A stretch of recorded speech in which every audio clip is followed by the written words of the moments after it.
So we're out here in Acapulco, Guerrero, Mexico, reporting to you, telling you about what's happening at Anarchapulco, the anarcho-capitalist conference that's going on here at the moment.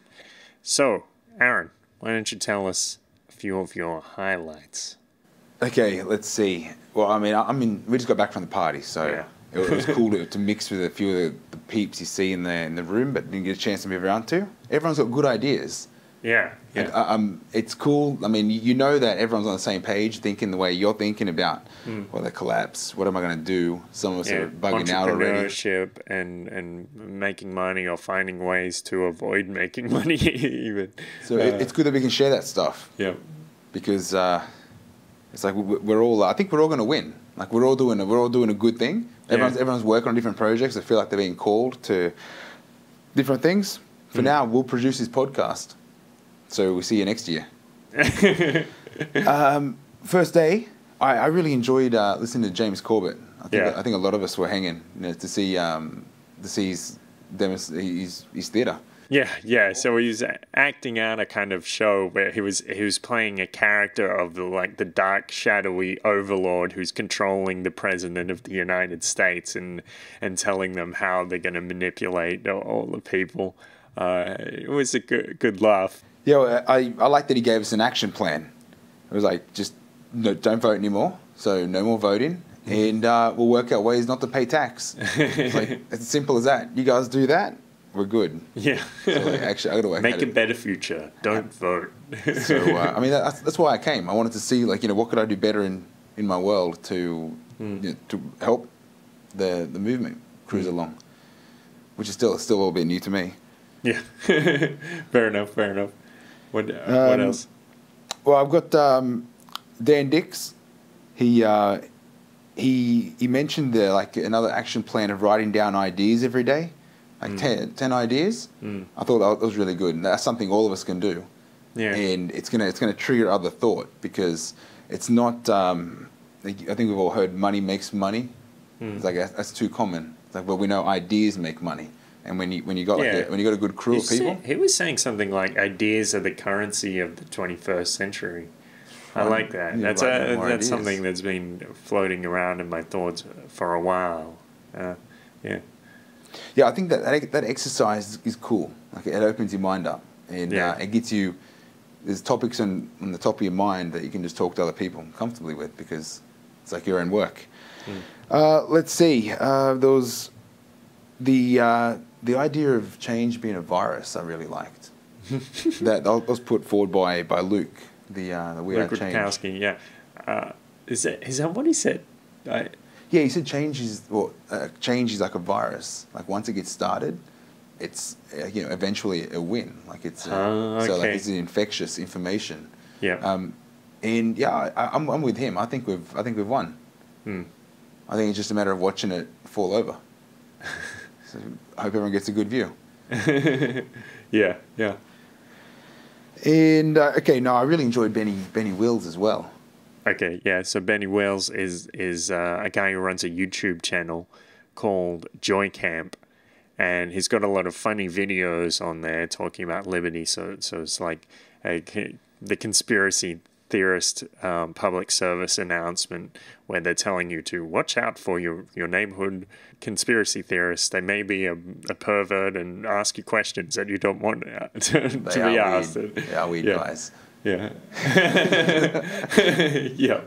It's cool. There's a lot of fun. Yeah. I think he nailed it with accessing these ideas through humor. Yeah. People, if they don't take it serious, they're not going to reject it. Yeah. It becomes part of what they think they know. Yeah. Which I think goes for all of us. We were saying the other day how important the jester was in the king's court, because the jester is the only one who can speak the truth. But with Benny Wills, I really liked his story. I think when he said he's falling down the rabbit hole, well, that's cliche. All of us know exactly what it feels like. just to try to work out that last little bit, and then when you work out A and B connected, it's like, oh shit, this has got real. I need to start doing something. Like, maybe it's seeing those connections, and you're like, you know what, this isn't going to go by itself.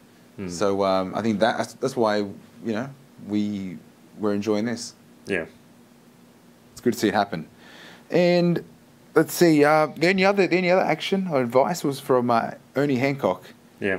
Just to free your mind in general, and your ass will follow. Free your mind and your ass will follow. Yeah, yeah. That's a nice little bumper sticker phrase. It just summed up the whole thing. Yeah, perfect. It's a good one. Yeah. Well, today we listened to a character named Joby Weeks, and he was talking about how he lives a permanent traveler lifestyle, like just keeps traveling around the world, doesn't have many associations to any particular country, but has a diversified income sources. But one project he's working on is about solar panels, and basically he said the idea was, well, you buy a phone. Normally you buy it on a plan. So he described it as a free phone, which I don't think that's entirely accurate, but the point is you pay for it on a plan in monthly installments. Why not do the same with solar panels? So his plan is he's going to sign people up for solar panels in the United States, halve their electricity bill, but at the same time they're paying off this solar panel. So the money that they're actually paying is the money to pay off the solar panel. So after about 8 years or so, then they won't have any electricity bill. They'll just have the solar panels. And that ties in with Elon Musk's cousin's company, which is working on batteries which can store energy very efficiently, and that's going to cut down on the need to be connected to mains power, to the power grid. Yeah. I like that some guys are selling it back. Yeah, making money on it. Yeah. Just increase your investment in the short term. Yeah. And then you've always got the backup. Yeah. And it's so cool. He said as well, like the batteries are even more important than the solar panels, because he said, well, even if we come up with, I think he might have even said something like a free energy device, or he's talking like some magnet generator. Fields and yeah. I'm sure it's tomorrow. Yeah. Oh, okay. Well, yeah, but he said the batteries are the important thing, because once you get those in there, it doesn't matter how you're making power, just as long as you are, and you can get consistent power from these batteries, apparently. Another interesting speaker, Dana Martin, talking about peaceful parenting and unschooling, and the importance not of rules in parenting or schooling, but of attention and patience. Those are the more important things. She summed it up with being a good mum is like it's hard work. Yeah. Like no rules is hard work. What did she say? Rules are a substitute for being there. Yeah, it was like calling out all the lazy parents that are happy to say don't do this and don't do that because I can't care to watch. Yeah. That's powerful stuff. Yeah. I think most people were pretty moved by that. Mm. Yeah, well, it was very moving for me. I teared up, like I was tearing up almost the whole way through it. But the journey would have been hard for the family as well. Yeah. But I mean, you got to pioneer it. You got to get your elbows dirty and do the real work. Otherwise, how are you gonna know? Yeah.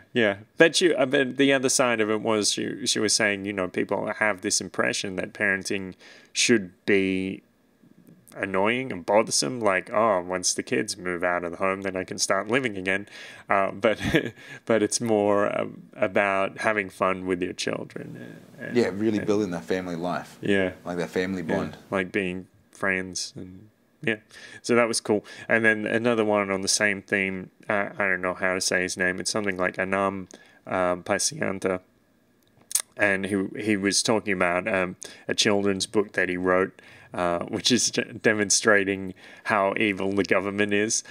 So it's like, this is like the Catholic Church model: get them while they're young, hook them on liberty while they're young.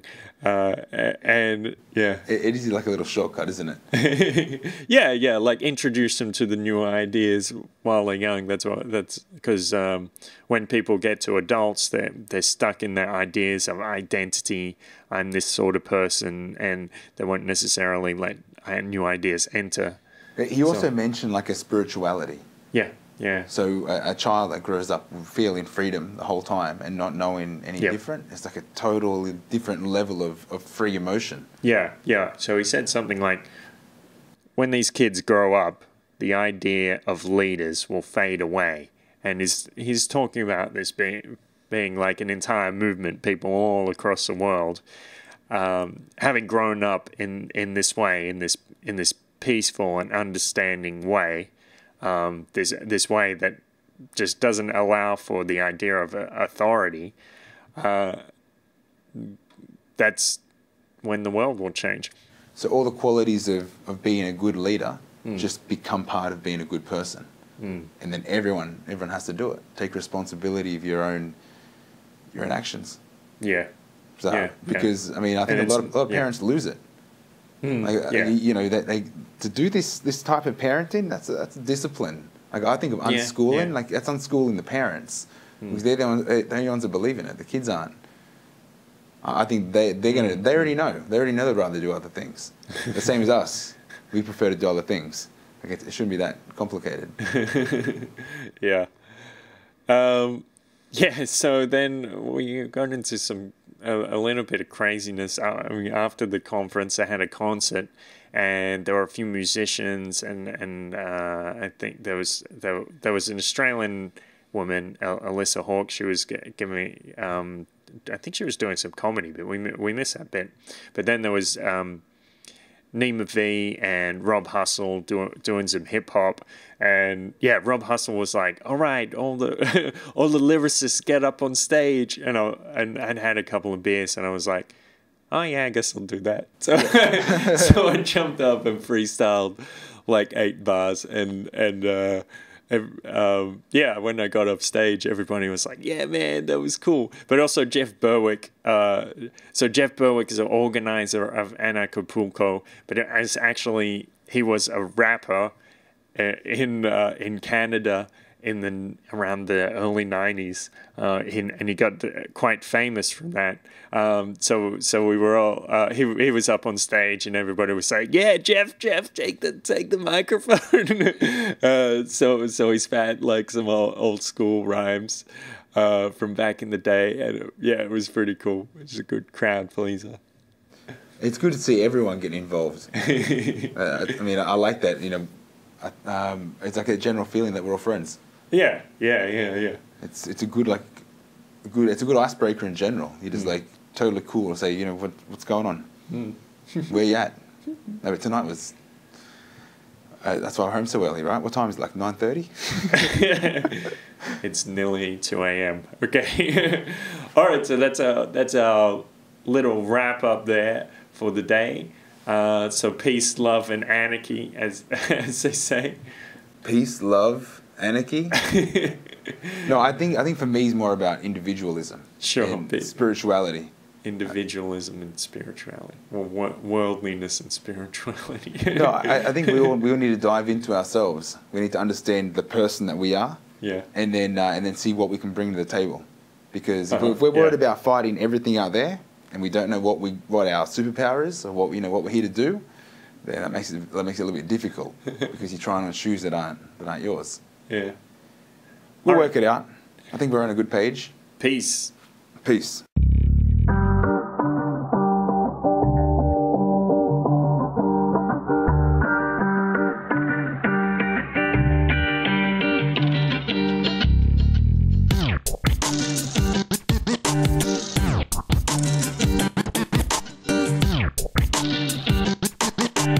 Ow.